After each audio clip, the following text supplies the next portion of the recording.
Did you read the dress code? She sneered on her very first day, waving the employee handbook in my face. You're fired. Down in the lobby. The $8 billion investor hugged me. Ready to sign the merger of the decade. Ready? He asked. I smiled. I'm afraid not. She just fired me. So the deal is off. He turned to her. Eyes. Absolute ice. You did what? I'm Kendra. 34 years old. And I spent my entire career building an empire for people who viewed me as disposable. This was the moment they thought they'd broken me, but they had no idea what I was about to become. The heavy glass doors of the executive boardroom swung open so violently they banged against the stoppers. I didn't even have time to look up from my spreadsheets before Gia Caldwell slammed a thick employee handbook directly onto the legal documents I was reviewing. The smack echoed through the room like a gunshot. Did you read the dress code? She sneered. Her voice shrill and dripping with contempt. You are fired. I blinked, taken aback. But I didn't flinch. I was wearing a tailored cream pantsuit professional. Confident. Exactly what I'd worn for the past 10 years without a single complaint. I'm wearing professional business attire. Ja. We have the Thorn merger signing in less than 2 hours. She let out a loud, mocking laugh. Professional business attire. You look like a cheap secretary.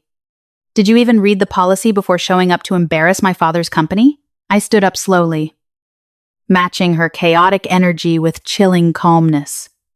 I've worked at this firm for 10 years. Ja. My wardrobe has never been an issue for the clients who bring in the revenue. If you bothered to check the financial history instead of memorizing your new title, you'd see I saved this company from bankruptcy 5 years ago. I built the portfolio that allows you to stand here today.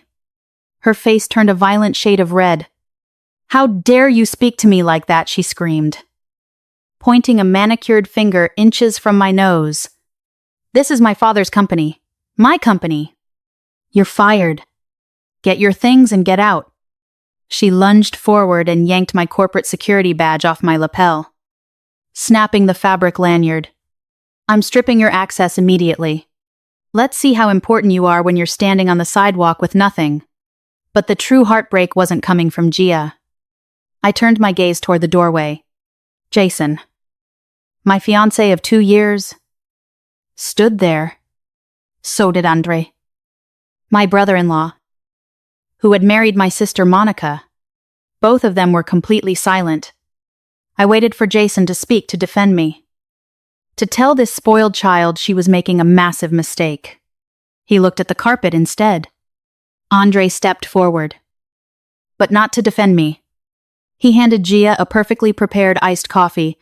Your order. Gia. Exactly how you like it, Andre said, his voice dripping with calculated charm. That was an impressive display of bold leadership. Caldwell Partners needs fresh vision.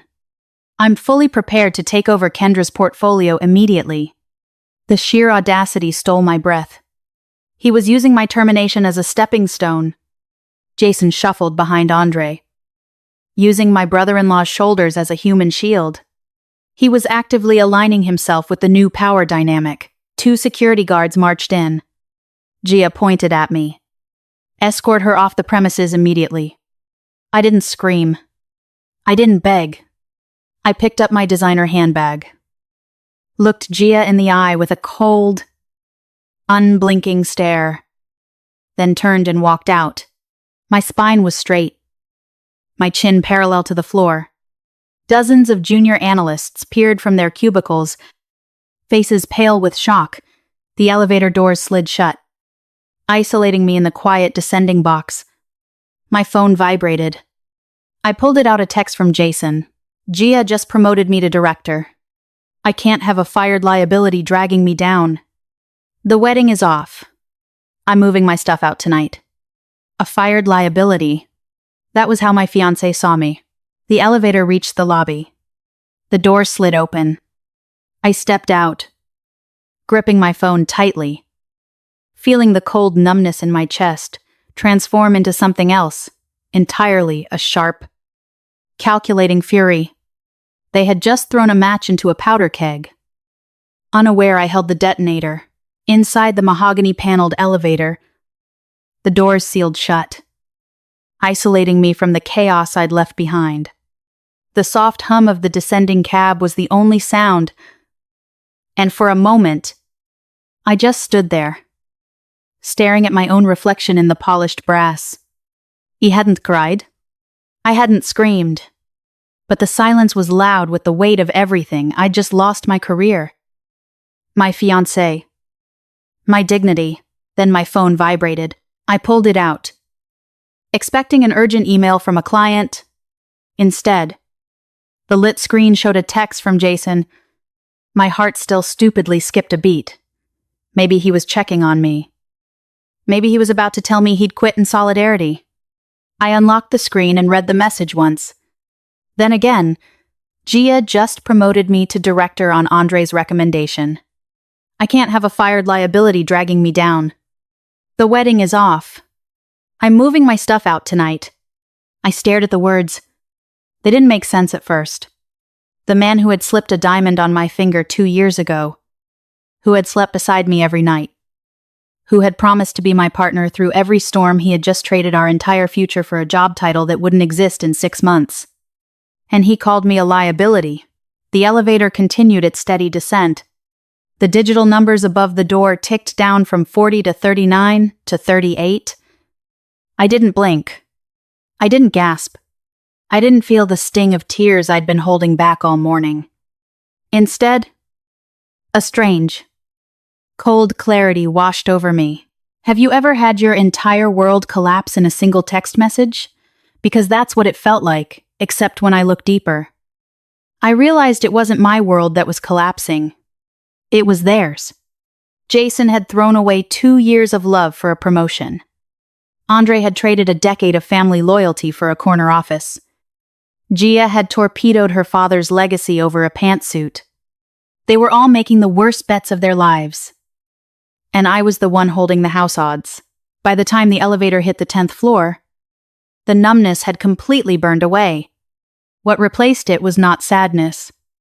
It was not defeat.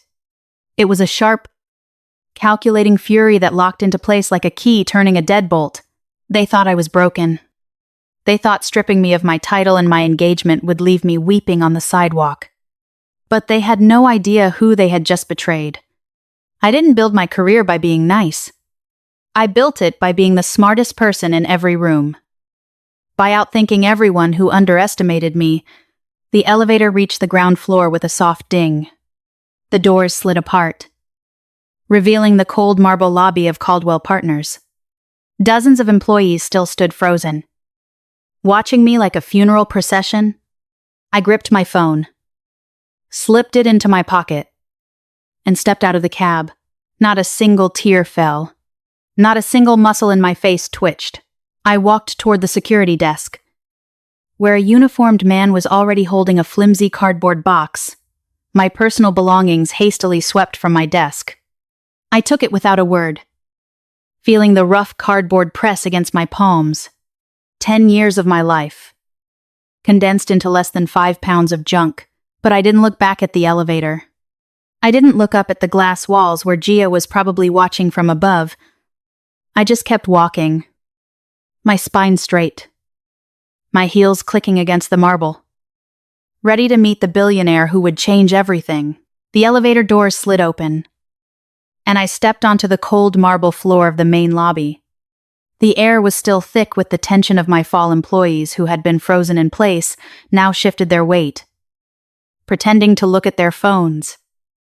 But I could feel their eyes burning into my back. The facility manager, a nervous man in his 50s who had always seemed uncomfortable around executives, approached me holding a flimsy cardboard box. "I'm sorry. Ms. Kendra," he whispered, his voice barely audible over the distant hum of the HVAC system. "They told me to gather your things." I looked inside. A framed photograph of an empty beach, a relic from a vacation I had never taken. A heavy silver pen.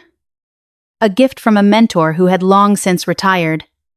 and a customized leather notebook filled with my private strategy codes. The heart of every deal I had ever closed. 10 years of my life. Reduced to less than 5 pounds of worthless memorabilia, I took the box without a word. The cardboard was rough against my fingertips, and I could feel the edges beginning to bend under the weight of the few objects inside. Around me, the whispers started. They were soft at first, like the rustle of dry leaves. But they grew louder as more heads turned. Junior analysts, senior associates, even the security guards who had escorted me out, everyone was watching. Some of them looked away quickly when my eyes met theirs. Ashamed or fearful. Others didn't bother. They stared openly, their lips moving in silent verdicts, trading gossip like currency.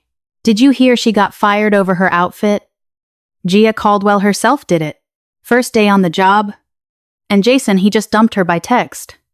Andre handed Gia an iced coffee and volunteered to take over her portfolio. I heard every word. The lobby's marble walls carried sound like a concert hall. But I didn't react. I kept my spine straight, my chin parallel to the floor, letting the moment etch itself into my memory. I wanted to feel every second of this betrayal, every ounce of humiliation, so I would never again mistake loyalty for love. Have you ever had to walk through a room full of people who were waiting to see you fall? I stood near the security turnstiles, the cardboard box pressed against my hip, and let the silence settle around me. I was not rushing out the door in shame. I was taking inventory of every face, every whisper, every coward who had watched and done nothing.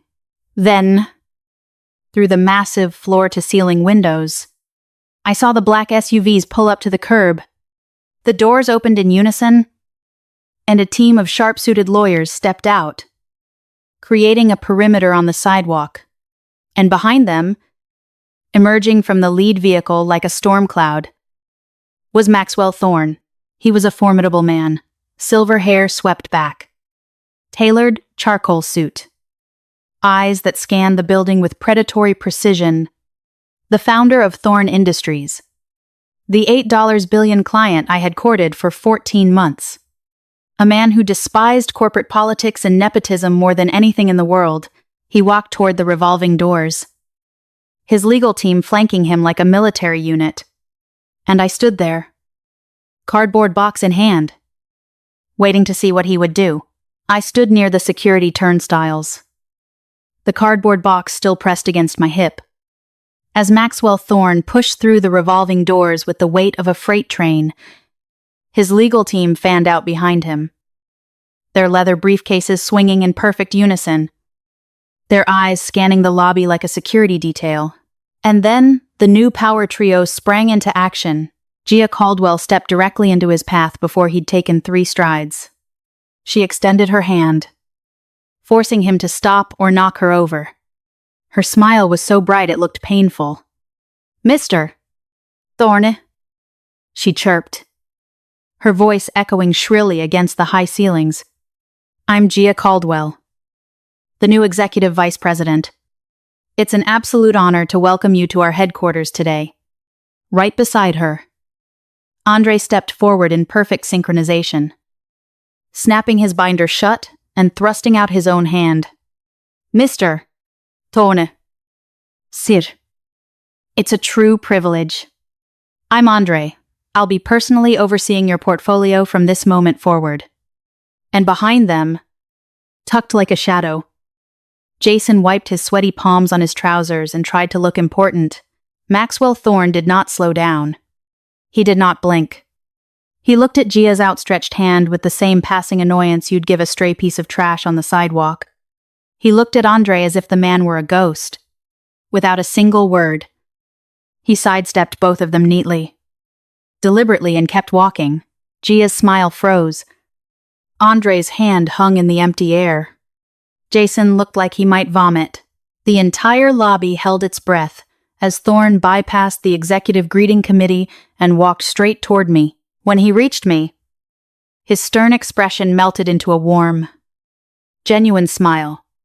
He reached out, ignoring the box in my hands, and pulled me into a firm, paternal hug. Kendra, he boomed, his voice carrying across the silent marble room. You look incredibly sharp today. Are you ready to sign the merger of the decade and make us both a ridiculous amount of money? I stepped back from his embrace and met his eyes. The lobby was quiet enough to hear a pin drop. I'm afraid not. Maxwell, I said, keeping my voice perfectly level. She just fired me. So the deal is off.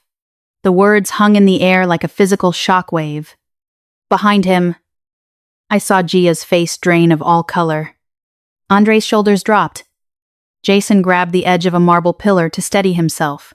Have you ever had to stand in a room full of people who chose silence over loyalty? Maxwell Thorne turned slowly, the fatherly warmth in his eyes vanishing, replaced by a cold, terrifying fury. He fixed his gaze on Gia as if she were a remarkably foolish insect. You did what? The silence in the lobby was absolute. Maxwell Thorne stood with his back to the trio, his hand still resting on my shoulder as he processed what I had just told him. When he turned, it was slow, deliberate, like a predator locking onto prey. The warmth that had softened his face just moments ago evaporated, replaced by a mask of pure, Arctic fury. Every employee in the lobby felt it. I saw junior analysts physically shrink back behind their desks. Gia clearly felt it too. Her perfectly manicured hand trembled as she tried to laugh it off. Mr. Thorne, I think there's been a misunderstanding. Kendra was. She was insubordinate. We have a strict dress code policy, and I'm afraid she violated it repeatedly. I had no choice but to protect the integrity of the firm. But please don't worry, Andre here is fully briefed on your account. He's from a highly respected political family in Atlanta, and he's completely prepared to take over. She grabbed Andre's arm and shoved him forward like a human shield. Andre swallowed hard, his confident facade cracking as he extended his hand again. Mr.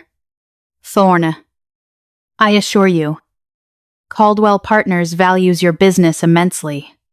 I have personally reviewed all of Kendra's work, and I am fully capable of facilitating the signing today. Maxwell didn't even look at him. He stared straight at Gia.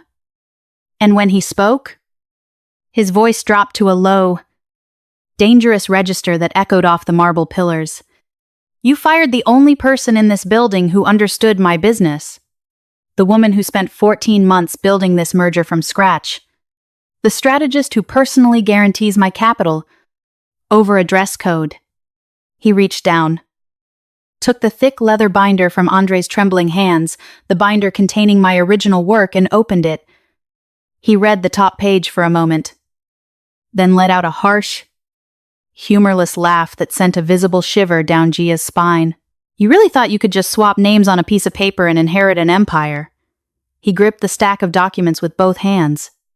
Let me show you how the real world works. With a single, violent motion, Maxwell Thorne ripped the multi-billion-dollar contract straight down the middle. The sound of paper tearing cut through the silent lobby like a gunshot. Gia let out a strangled gasp, her hands flying to her mouth. Andre staggered backward as if he'd been hit. Jason remained plastered against the pillar, his face the color of ash. Maxwell didn't stop. He stacked the torn halves and ripped them again. Then again, until the pages were nothing but useless confetti. He tossed the shreds directly onto the polished floor at Gia's feet. The paper scattered around her designer heels, like the remains of a funeral. Then he straightened his suit jacket and projected his voice so that every single employee, security guard, and passing executive could hear every word. Listen carefully, because I will only say this once. Caldwell Partners is nothing but a sinking ship. It is a pathetic, rotting structure built entirely on nepotism, arrogance, and profound incompetence. You people operate under the delusion that your family name carries weight in the real world. Let me educate you, your name is absolutely worthless. The only reason my capital was ever going to flow into this mediocre firm was because of Kendra. She was the singular asset you possessed. The only person in this entire building with the intellect, the drive, and the strategic vision to handle Thorn Industries, and in your infinite, blinding stupidity. You just threw her out on the street over a dress code. He paused, letting the weight of his words crush the room. Gia was trembling violently now, tears streaming down her cheeks. Andre had completely deflated, his expensive suit suddenly looking like a costume on a scared child. Thorn Industries is officially withdrawing all offers, Maxwell announced, his voice ringing with finality. Effective immediately. I will not do business with a firm run by a spoiled child and her court of sycophants. You have destroyed your own legacy. He turned his back on them, dismissing them entirely from his reality. When he looked at me again, his eyes softened. Allow me to escort you out of this miserable place. Kendra. I shifted my cardboard box to my hip and placed my hand on his offered arm. We walked slowly across the grand lobby. I didn't rush. I didn't look back. Behind us, I heard Gia's first choked sob, followed by the frantic scramble of Andre trying to dial anyone to fix the unfixable. Have you ever watched people destroy themselves while trying to destroy you? We stepped through the revolving doors into the warm city air. The Maybach was waiting at the curb. Maxwell opened the door for me himself. As I slid onto the leather seat, I looked back at the glass building one last time. Somewhere up on the 42nd floor. A party had just ended, and my life was just beginning. The heavy door of the Maybach shut with a soft, expensive thud, sealing us inside a world of quiet leather and polished wood. The city noise vanished instantly, replaced by the low hum of the engine and the whisper of climate control. I leaned my head back against the headrest, letting the tension drain from my shoulders for the first time since that morning. The cardboard box sat on the floorboard at my feet, a hollow relic of 10 years of my life. Maxwell poured 2 glasses of sparkling water from the chilled compartment and handed one to me without a word. He watched the Manhattan skyline slide past the tinted windows, giving me the space to breathe. When he finally spoke, his voice was subdued. Stripped of the fury he had unleashed in the lobby, you handled that beautifully.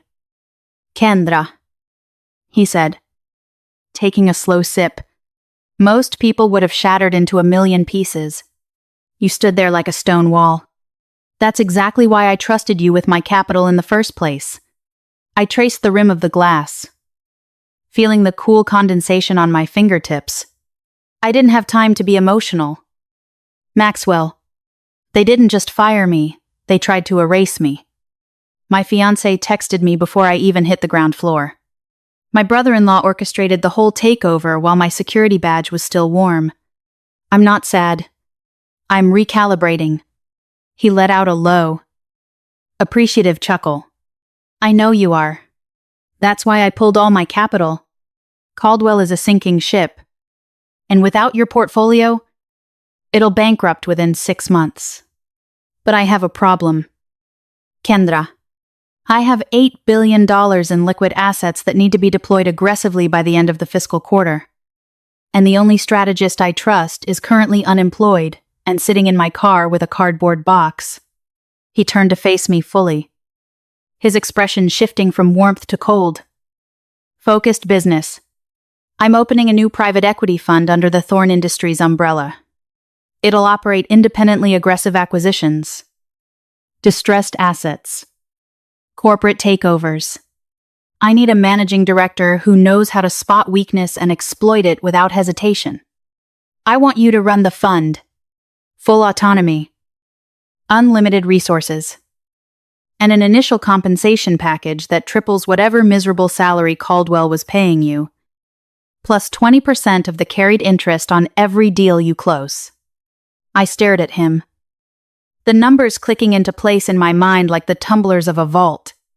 Triple my salary, 20% carried interest, unlimited resources. This wasn't a job offer. It was a fully funded weapon. He was handing me the exact capital I needed to dismantle every person who had betrayed me. Have you ever been offered the exact tool you needed to destroy the people who tried to bury you? I looked down at the cardboard box. Then, back at Maxwell, I accept your offer, I said, my voice steady. But I have one condition. When we start acquiring distressed assets, I get to choose our first target. Maxwell smiled a slow, predatory grin that told me he knew exactly who I was aiming at. He raised his glass in a silent toast. Caldwell Partners won't even see us coming. The clink of crystal against crystal was the first note of a new symphony. The Maybach glided through the city streets, carrying me away from my old life and straight into the heart of my revenge. The Maybach dropped me off outside my downtown apartment complex just as the first drops of rain began to fall. By the time I'd packed a single suitcase with a week's worth of clothes, the drizzle had turned into a full-blown storm. The sky had dissolved into a sheet of heavy slate gray, and the wind howled through the streets, rattling the windows of my 6th-floor walk-up. I didn't hesitate. I grabbed my suitcase, my purse, and the cardboard box still holding the remnants of my old life and headed for my sedan. The drive to Greenwich was a nightmare. The rain came down in sheets, so thick that my windshield wipers turned into frantic, useless streaks across the glass. I gripped the steering wheel with both hands, knuckles white, as the car hydroplaned twice on the flooded highway. Lightning split the sky, illuminating the empty road ahead for a split second before plunging me back into darkness. I should have pulled over. I should have waited it out. But I couldn't sit still. I needed to see faces that weren't Jason's cowardly grimace or Andre's smug smile. I needed to feel the warmth of a family that, for all its faults, had always been my shelter. I pulled into the familiar circular driveway of my parents' colonial home just past 8. The house glowed warm against the black sky, every window lit. Smoke curling from the chimney. For a moment, I let myself believe it would be okay. I killed the engine, grabbed my purse, and jogged up the front steps. My trench coat soaked through in seconds. I didn't bother knocking. I still had my spare key. So I slid it into the lock and pushed open the heavy oak door. The warmth hit me first, the scent of roasted lamb and expensive red wine, the crackle of the fireplace in the living room, then the sound laughter, loud and unrestrained, mixed with the clink of crystal glasses. Music drifted from the formal dining room, upbeat and celebratory. I dropped my umbrella in the foyer, shaking the rain from my coat, and walked toward the noise. I stopped at the archway. The scene froze me in place. Around the long mahogany table sat my mother, Patricia, my father, Harrison, my younger sister, Monica, and Andre. 4 crystal flutes were raised high, catching the chandelier light. On the table, a half-empty bottle of vintage champagne, a platter of roasted lamb, silver serving dishes piled high with sides I'd paid for over the years. Patricia was beaming. Harrison was nodding. Monica was practically glowing. Andre lifted his glass. "To new beginnings," he said, his voice dripping with false modesty. "And to the promotions that will change everything for this family." Monica giggled. "To Andre, the new senior director of strategy at Caldwell Partners." Patricia turned to Andre, her eyes wet with pride. "We always knew you'd be the one to carry this family's legacy. You have the pedigree, the charm, everything Kendra never had." I stood there, my wet boots leaving a puddle on the Persian rug my mother had spent thousands on. I was soaked, exhausted, and carrying the weight of the worst day of my life. And they were toasting the man who had helped orchestrate my ruin. Have you ever walked into a room full of people you loved, only to realize they were celebrating your destruction? They hadn't even noticed me yet. Patricia took another sip.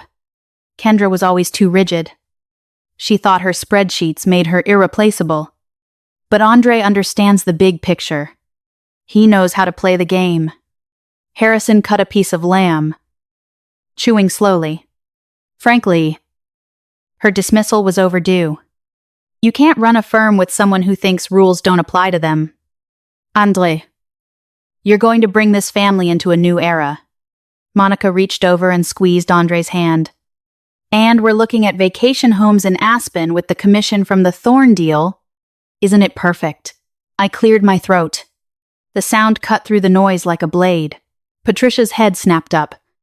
Her smile vanished, replaced by a sharp grimace. Kendra, what are you doing here? You're tracking rainwater all over the rug. I stepped fully into the room, letting the chandelier light hit my face. I was cold, wet, and empty inside, but my voice came out steady. I came home because I had nowhere else to go. But I see you're already celebrating my replacement. Andre's smug expression flickered. Kendra. It's not like that. Gia recognized my potential. It's business. Business. I repeated. You mean the $8 billion merger you're about to lose? Patricia's eyes narrowed. What are you talking about? I sat down slowly, pulling a chair back from the table. The wood scraped against the floor. Maxwell Thorne shredded the contract in the lobby. He publicly called Caldwell Partners a sinking ship. The deal is dead. Andre didn't get a promotion. He got a front row seat to the firm's funeral. The room went silent. Patricia's face drained of color. Harrison's fork clattered against his plate. Monica let out a small gasp. Andre opened his mouth. But no words came out. I leaned back in the chair, letting the rain drip from my sleeves. You're celebrating ashes. And you kicked me out into the cold to do it? I stood in the doorway, dripping onto my mother's Persian rug, and watched the scene unfold. Patricia raised her crystal flute high, her voice syrupy with pride. To Andre, the son we always wanted. A true visionary who understands how to build a legacy. Harrison nodded, carving into his roasted lamb. It takes finesse to handle billionaires. Kendra, you could learn a thing or two from your brother-in-law? Monica beamed, clutching Andre's arm. He's going to lead the Thorn account. Can you imagine the commission on a deal that size? Andre puffed out his chest, adjusting his tie. Gia saw my potential. Senior Director of Strategy. It's about networking. Kendra, not just crunching numbers. I didn't move. What exactly are you celebrating? A promotion that's already crumbling? Patricia's smile faltered. Don't be bitter. You always backfired with that aggressive attitude. Andre has finesse.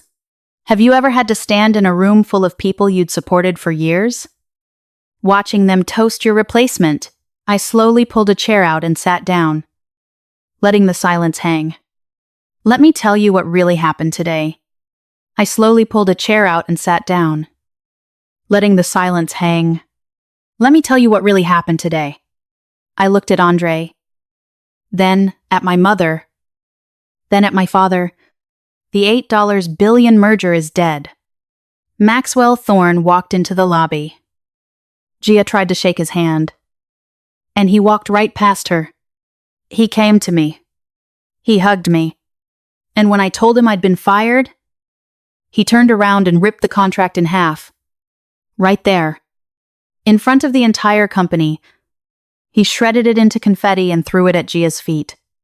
Monica's wine glass slipped from her fingers and shattered on the floor. Patricia's face went white, the color draining so fast I thought she might faint. Harrison put down his fork with a clatter, his jaw hanging open. Thorne announced to the whole lobby that Caldwell Partners is a sinking ship built on nepotism. He said the only asset they had was me.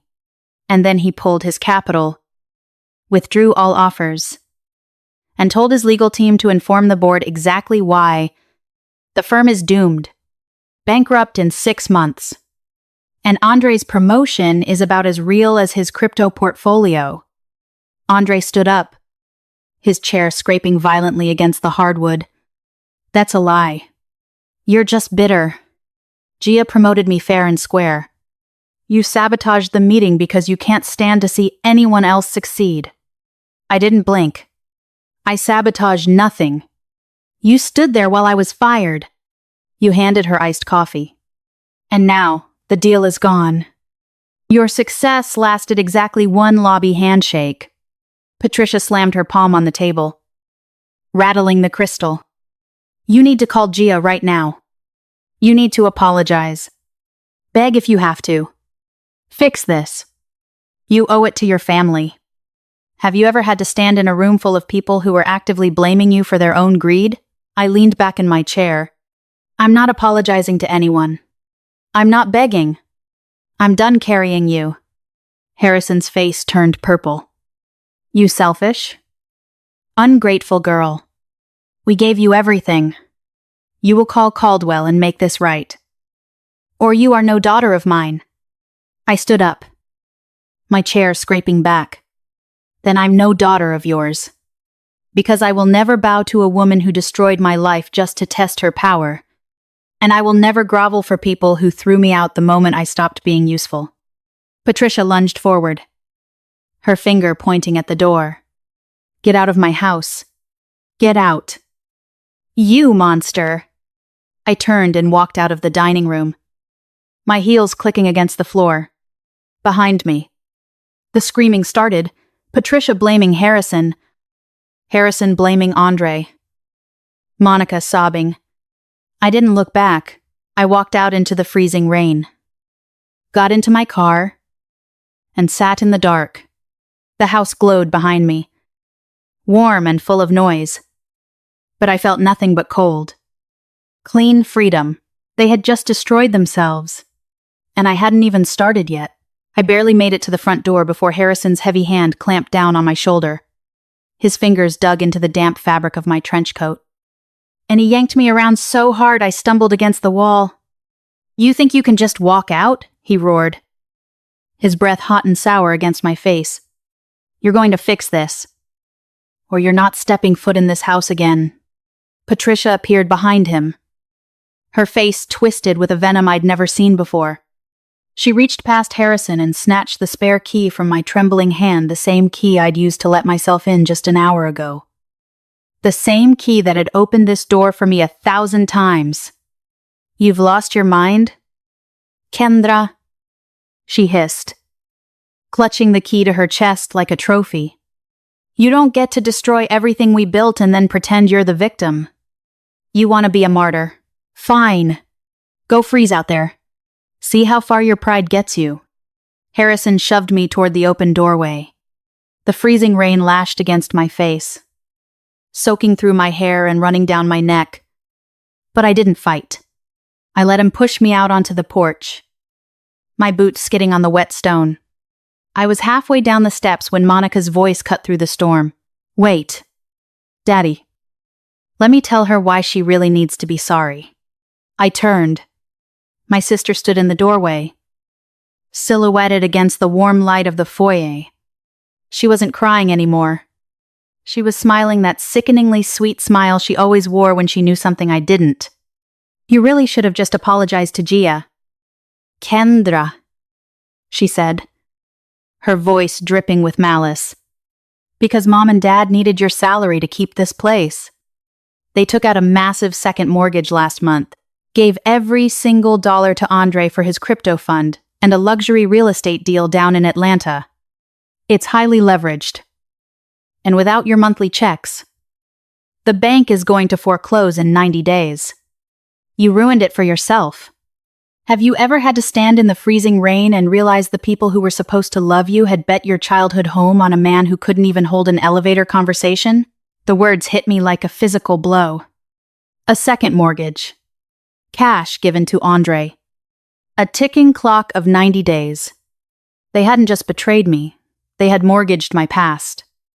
My memories? My entire history. All to fund his delusion. The heavy oak door slammed shut. The deadbolt clicked. The porch light went out, leaving me in absolute darkness. I stood there for a long moment, rain streaming down my face, and felt something shift inside me. The cold wasn't just on my skin anymore. It was in my bones. In my blood. In the certainty of the path ahead, they had thrown me out. They had taken the key. They had bet the house on a fraud, and I was going to buy every single brick. I walked down the driveway, my boots splashing through the deepening puddles. The rain had soaked through my trench coat, plastering my hair to my scalp. But I didn't feel the cold anymore. I felt something else, a strange, hollow liberation that settled into my chest, like ice crystallizing in still water. I reached my sedan. A 4-year-old Honda I'd bought with my own money, and pulled the door open. The interior was dry and smelled like the leather air freshener I'd bought at a gas station last month. I slid into the driver's seat, slammed the door shut, and sat there with the engine off, listening to the rain hammer the roof. For the first time all night, I was alone. No, Gia screaming at me. No, Jason's text burning a hole in my pocket. No, Monica smugface. No, my father's hands shoving me into the storm. Just the sound of water on metal. And the quiet rhythm of my own breathing. I reached into my glove compartment and pulled out my phone. The screen was still dry. Miraculously. I opened my emails and began to type a message to Maxwell Thorne. I didn't beg. I didn't thank him. I just stated the terms. I accept your offer. My first target is Caldwell Partners. I want to dismantle them piece by piece. I hit send before I could second-guess myself. Then I leaned the seat back as far as it would go, wrapped my arms around my chest, and closed my eyes. I didn't cry. I didn't replay the day's horrors. I just let the silence wash over me. I spent that night sleeping in my car, parked behind a brightly lit gas station on the outskirts of Greenwich. The heater ran on and off, battling the autumn chill. The seat was too short for my legs, and the headrest dug into my neck. But as the first gray light of dawn crept over the horizon, I woke up feeling something I hadn't felt in years: clarity. They had stripped me of my title. They had taken my fiancé. They had locked me out of my childhood home. But they had also freed me. No more mortgage payments for ungrateful parents. No more subsidizing Monica's shopping habits. No more pretending Andre was anything but a snake. My mind was sharper than it had ever been. I had a $200 million budget, a billionaire backing me, and a single target in my crosshairs. I reached for my phone and saw Maxwell's reply, "Done. See you at 7 a.m. in my office." I smiled in the dim light of the rising sun. Then I started the engine and drove toward the city. The 6 months that followed felt less like a career shift and more like a hostile takeover of my own soul. I traded the cramped driver's seat of my sedan for a corner office on the 48th floor of Thorne Capital's headquarters, a glass-walled sanctuary overlooking the entire Manhattan skyline. Maxwell Thorne had handed me an unrestricted $200 million operational budget and a team of 50 of the sharpest financial analysts he could poach from rival firms. My first act as managing director was to order a massive digital display installed on the wall behind my desk, a live feed of Caldwell Partners stock ticker, refreshing every 15 seconds. Every morning at 5 a.m. I walked into that office, coffee in one hand, tablet in the other, and watched the red numbers bleed. I didn't need illegal insider trading. I didn't need wiretaps or leaked documents. I had something far more dangerous. I knew every single weakness in Caldwell's portfolio because I had built it myself. Every hidden clause. Every over-leveraged client. Every executive with a gambling problem or a secret offshore account, I knew them all. The strategy was surgical. I waited for Gia to insult the wrong legacy client, then swooped in with a perfectly timed rescue offer. I watched her fire a senior vice president for disagreeing with her, then immediately hired him and took his entire client roster with him. The first major bloodletting came 3 weeks in. Sterling Logistics, a $400 million portfolio I had personally secured 4 years ago, called me at 2 p.m. on a Tuesday. Gia had tried to force their board into a reckless tech acquisition, and they'd had enough. We closed the transfer before the market closed. I watched Caldwell's stock drop 8% in a single day and felt nothing but cold satisfaction. But I knew the real damage was still to come. Have you ever had to choose between keeping the peace and keeping your self-respect? That was the choice they forced on me. I chose myself. By month 4, I had peeled away 3 of Caldwell's largest accounts. The financial press ran headlines about the mysterious new power player devouring Caldwell's market share. Gia panicked and authorized mass executive layoffs, including Jason, who had traded me for a promotion that evaporated before his cardboard box hit the sidewalk. Andre was still there, but his crypto house of cards was wobbling. I knew that, too. I had analysts tracking his offshore accounts. Waiting for the first misstep, I sat at my desk one afternoon, watching the stock dip below $2, and I realized the next step wasn't just poaching clients, it was buying the company itself. I leaned back in my leather chair, the city lights blinking far below, and smiled. Elena. I called through the intercom. Get me the debt acquisition team. We're going hunting. I didn't waste a single day. The very next Tuesday, I arranged a discreet dinner with the CEO of Sterling Logistics, a gruff, silver-haired man named Harold Vance who had been a client of mine for 5 years. He trusted me. He knew I didn't make empty promises. We met at a private table in the back of a Tribeca members-only club.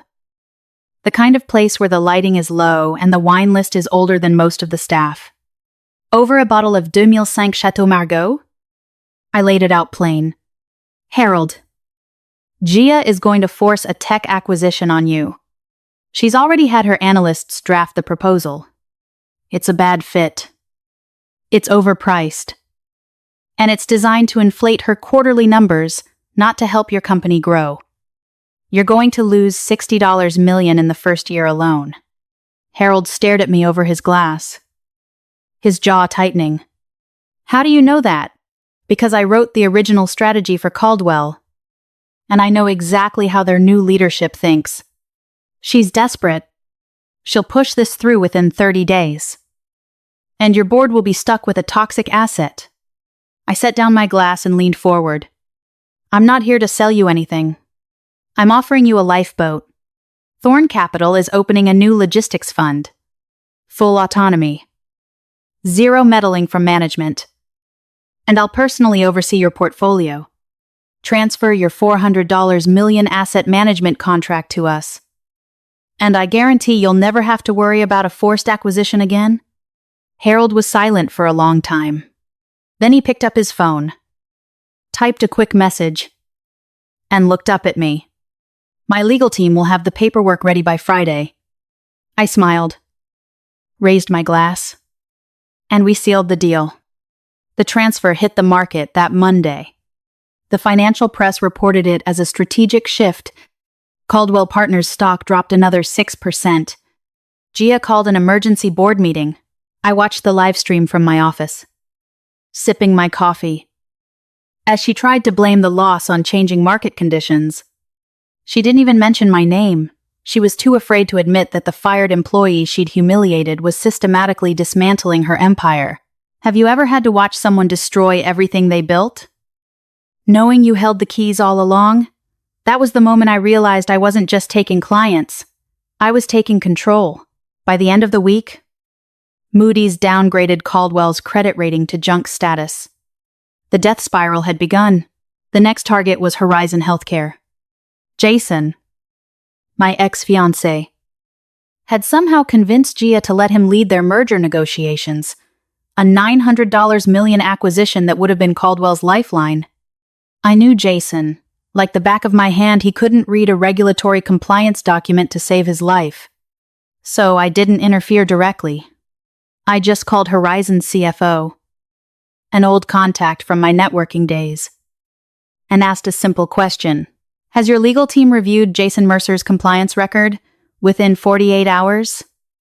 Horizon discovered that Jason had signed off on 2 previous deals with buried non-conformance clauses that could expose them to $40 million in penalties. The merger collapsed before the ink was dry. Horizon pulled their capital publicly, citing lack of confidence in Caldwell's due diligence. Jason was blamed but not fired yet. Gia needed scapegoats, and he was still useful to her. Have you ever watched someone destroy their own career just to prove they deserve the spotlight? That was Jason. He could have stayed in the shadows, but he wanted my throne. Instead, he burned his hands on the crown. Then came Andre's turn at Vanguard Tech. Ja, desperate to save face, handed him the lead on their quarterly investor presentation. Andre, with his polished Southern charm and zero financial literacy, stood up in front of Vanguard's board and presented a slide deck that was, I was told later, a disaster. He mispronounced commodity futures as commodity futures, used outdated valuation models from 2019, and accidentally left a slide titled Q3 Loss Forecast up for 5 minutes while he rambled about synergy. The Vanguard executives exchanged glances. One of them texted me during the break. "Is this a joke?" I didn't reply. Instead, I had my team prepare a flawless recovery strategy complete with accurate metrics, a competitive interest rate, and a personal guarantee from Maxwell Thorne. By the end of the week, Vanguard had signed a $600 million asset management contract with Thorne Capital. Andre's humiliation was complete. 2 strikes. 2 companies lost. The death spiral accelerated. The desperation was so thick you could taste it. Gia Caldwell, cornered by her board and bleeding clients by the week, did the only thing a panicked nepotism hire knows to do. She swung the axe. On a gray Thursday morning, she authorized a brutal wave of executive layoffs, firing the most expensive senior staff to artificially inflate the quarterly balance sheet. The firings hit my former department like a bomb. Junior analysts were escorted out, boxes in hand, their faces pale with shock, and then the list crossed my desk. I scrolled through the notifications sent by a loyal contact still inside the building. There it was. Jason Mercer. Terminated. Effective immediately. I let out a slow, cold breath. The man who had traded our wedding for a director title had finally been discarded by the very woman he sold his soul to impress. He was escorted out of the Caldwell lobby by private security, clutching a cardboard box of his own poetic justice. Served ice cold, but I didn't linger on Jason. He was just a symptom. The real disease was Andre.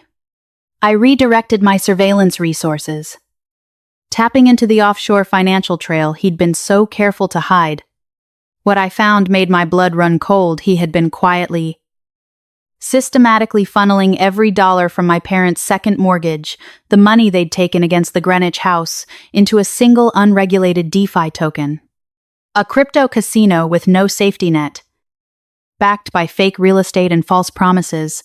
Have you ever watched someone light their entire future on fire just to prove they were the smartest person in the room? That was Andre.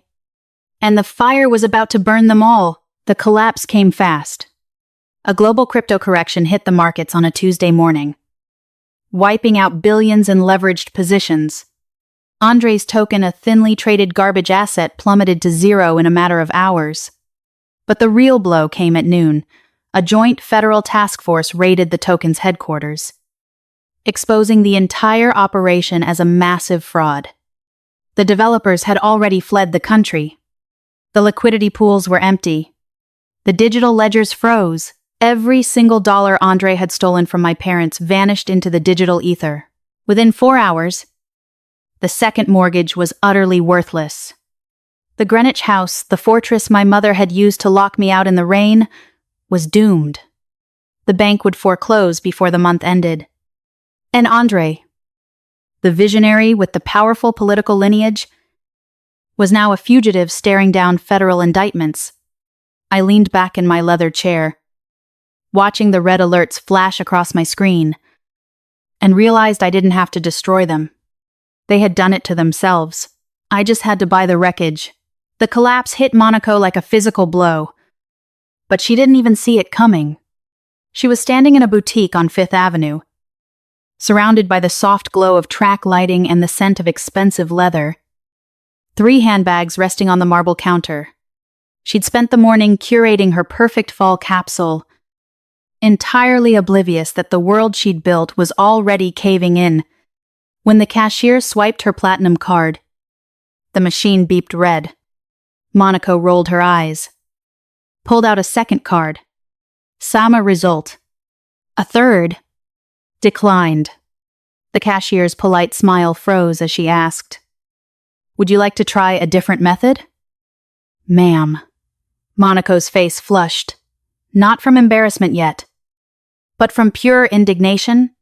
She grabbed her phone and dialed Andre. Nothing. Voicemail. She tried again. Nothing. She left a frantic message, her voice rising in pitch. As the other shoppers turned to stare, the store manager discreetly asked her to step away from the counter, and Monaco had to leave with nothing. The handbags stayed behind. That same afternoon, the luxury car dealership sent a tow truck to their upscale apartment complex. Andre had fallen 3 months behind on the lease for his imported sports car, and the repo agents didn't care about his political family name. Monaco watched from the window as the sleek black vehicle was winched onto a flatbed, tears streaming down her face. Then the country club called, not to confirm her weekend dinner reservation, but to inform her that their membership had been suspended for non-payment. She hung up and just stood there in the empty living room, the silence louder than any screaming match. By nightfall, Monaco and Andre had packed whatever they could, cram into 2 suitcases, and driven to my parents' house in Greenwich. They showed up at the back door like refugees, disheveled and defeated, expecting shelter. My mother let them in without a word, her face hollow. The golden couple who had toasted to Andre's promotion just 6 months earlier was now sleeping on the fold-out couch in the den, their designer clothes hanging in the same closet as my childhood school uniforms. Have you ever watched someone who thought they were untouchable lose everything and felt nothing but justice? That was Monaco, clinging to the last shreds of her ruined life. And the worst part, she still didn't blame Andre. She blamed me, but I didn't care. I had already moved on to the next move. The certified letter arrived on a Thursday morning, stuffed into the mailbox like a grenade. Harrison pulled it out with trembling hands. Already knowing what it was, the return address was the National Bank's foreclosure division. He tore the envelope open in the foyer. Monica and Andre still shuffling around with their half-unpacked suitcases. Patricia, hovering in the kitchen doorway with a coffee cup frozen halfway to her lips. The words hit him like a physical blow. Notice of intent to foreclose. 90 days delinquent. Immediate action required. The grace period my automatic wire transfers had kept alive was long dead. He dropped the paper onto the mahogany table, the same table where they'd toasted Andre's promotion 6 months ago, and his face went the color of wet concrete. Patricia snatched the letter, read it twice, and let out a wail that echoed through the house. This can't be right. It's a clerical error. Call the bank. But Harrison knew better. He stumbled into his study, grabbed his phone, and dialed the one number he'd been saving as a last resort. Andre's father down in Atlanta. The man who controlled political connections, trust funds, and a reputation for ruthless pragmatism. Harrison paced the Persian rug, his voice cracking as he explained the situation, the second mortgage, the crypto collapse, the house slipping away. He begged for a bridge loan, just temporary. To protect the family name, the response was ICE. Andre's father didn't soften for a single syllable. We've already cut Andre off, he said flatly. He's a liability. The federal investigation will ruin him. And we are not dragging our campaign into your mess. Do not contact this household again. The line went dead. Harrison stood there, the phone pressed to his ear, listening to silence. The powerful Atlanta lineage my parents had bet their entire home on had just slammed the door in his face. Have you ever watched your family's last safety net dissolve because they gambled everything on a man who was never loyal to anyone but himself? That was the moment the dam broke. Patricia came back into the foyer, saw the look on Harrison's face, and launched into a screaming tirade. You trusted that fraud. You signed those papers. We are losing everything because you needed to impress a bunch of Southern aristocrats. Harrison fired back, his face purple. You pushed this. You wanted the country club life, the vacation homes, the handbags you drove us into the ground. Monica ran in from the den, tears streaming, yelling at both of them to stop, while Andre stayed frozen in the corner, eyes darting like a trapped animal. This is your fault, Monica turned on Andre, shoving his chest. You told us it was guaranteed. You said it was a sure thing. Andre opened his mouth, but no words came, just a strangled sound of defeat. The four of them stood in the middle of the grand foyer, surrounded by cardboard boxes, screaming at each other until their voices gave out. The house that had been their fortress was now their tomb. And I wasn't there to pay the electric bill anymore. I didn't just want to watch Caldwell burn from the sidelines. I wanted to hold the matches. While my family was tearing each other apart in that foreclosed tomb, I was sitting in my corner office, cold coffee in hand, staring at the live ticker bleeding red. The time for poaching clients was over. It was time to buy the rope they were hanging themselves with. I called Elena, my lead analyst, into my office at 6:47 p.m. On a Wednesday, I need a shell company. Completely anonymous. No paper trail back to Thorn Capital or my name. And I need it operational by Monday. She didn't blink. She was used to my orders by now. Within 72 hours, Obsidian Financial Strategies was born, a ghost entity backed by $200 million of Maxwell Thorn's liquid capital, parked in a Cayman trust that would take a federal subpoena to crack. Over the next 3 weeks, we moved like shadows through the secondary bond market. Caldwell Partners had issued $340 million in high-yield corporate bonds during their desperate summer cash grab. Now the firm's credit rating was junk, and institutional investors were dumping those bonds for pennies on the dollar, terrified of a total default. My analysts swept in quietly, buying every piece of toxic debt we could find, never alerting the press, never filing public disclosures until the last possible legal second. By the end of week 3, Obsidian held 68% of the outstanding bonds. Have you ever watched someone walk toward a cliff and known exactly when they'll step off? The trigger came on a Tuesday morning. Gia missed her critical interest payment by 12 hours. 12 hours! I'd timed it perfectly. The bond covenants were ironclad. A default automatically converted the debt into controlling equity. At midnight, the conversion executed. I sat alone in my penthouse, watching the confirmation email blink onto my screen.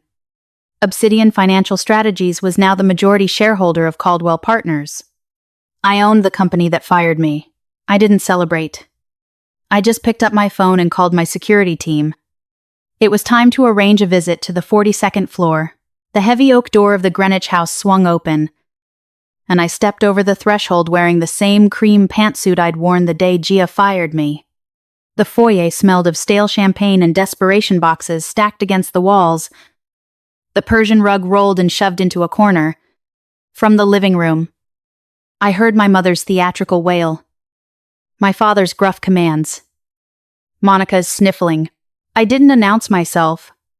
I walked straight through the archway into the kitchen, where my family was gathered around the marble island, pretending to pack while performing their tragedy for Aunt Beatrice and Uncle Thomas. Patricia looked up, her face contorting from fake grief to pure shock when she saw me. You don't have the right to be here. She spat, clutching a crystal decanter. We're leaving in a week. The bank gave us until Friday. I didn't answer. I reached into my leather briefcase and pulled out a thick stack of certified documents, the deed, stamped by the county clerk.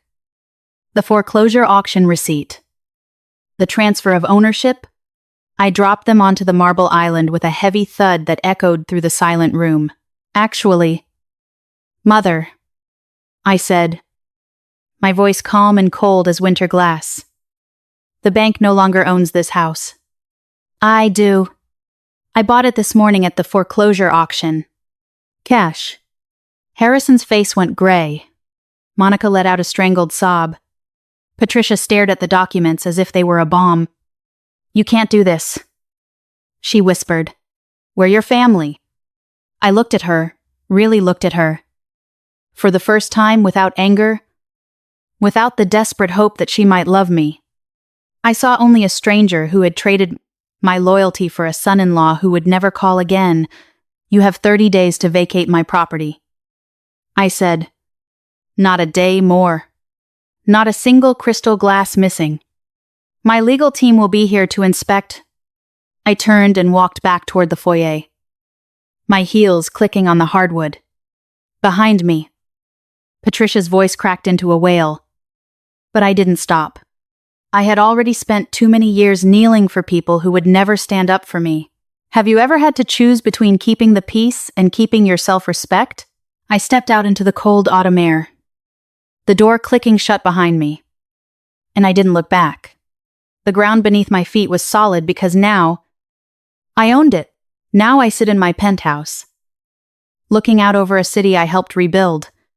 The Greenwich house was sold to a tech billionaire for triple its value. Andre sits in a federal holding cell, denied bail, facing 25 years for wire fraud. Monica visits him once a month, clinging to a fantasy that keeps her from facing the truth. Jason works a customer service desk at a discount electronics store in New Jersey. He traded our wedding for a title that lasted exactly 3 hours. And my parents, they packed their moving truck in the dead of night, too ashamed to let the neighbors see. I didn't gloat. I didn't even watch. I just let the natural consequences of their greed swallow them whole. I used to think family was about blood. Now I know it's about who shows up when you have nothing left. They slammed the door on me in the rain, and I rose from that puddle, dried myself off, and bought the entire ground they were standing on. If you've ever been treated like you were disposable, like your worth was measured only by what you could provide, I hope you remember this. You are not a utility. You are not a stepping stone. And you never have to beg for a seat at a table that was built with your own hands. Sometimes the most powerful move isn't revenge. It's walking away and letting them watch you own everything they lost. Share your story in the comments if you've ever had to stand up for yourself. Don't forget to like and subscribe for more stories of ultimate justice. Thank you for being here tonight. I hope you always remember you are worth more than their silence.